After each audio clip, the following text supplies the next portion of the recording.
高雄一個男子去年啉6罐的米露了後，去接查囝放學，伊予查囝徛佇個機車的腳踏，閣無戴安全帽啊，結果佇個路口出車禍，查囝是重傷死亡。男子的酒測值0.98，高雄地方法院的國民法官甲重判10年8個月。青烏線騎士在6歲查囝經過路口，甲倒彎的車攏做一伙，尾仔囝連人帶車摔倒在地。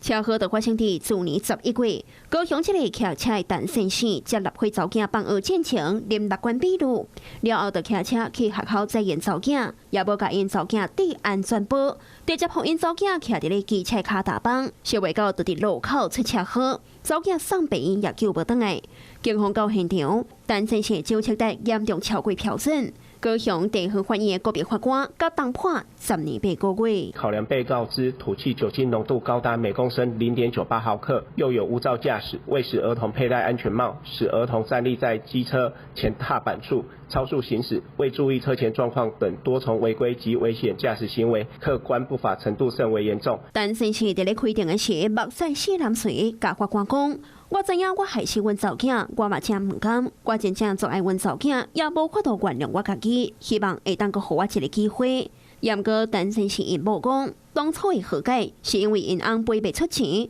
實際上根本無原諒伊。曾酒駕肇事，更因酒駕而入監服刑，卻仍再犯本案，主觀違法意識極為強烈，再參酌其他情狀事由，因而量處有期徒刑10年8月。陳先生學過6屆酒駕前科，也捌因為酒駕封關，捌做過詐騙集團的車手、污販賣毒品等等的前科，而且做人老爸，若無盡到保護責任。明知要接囡仔，煞閣啉遮濟酒，無咧要緊查囝安危，主觀違法的意識增強。國民法官甲重判10年8個月。這是國民法庭針對酒駕致死單一罪行量刑相當的一例，專案可以當上訴。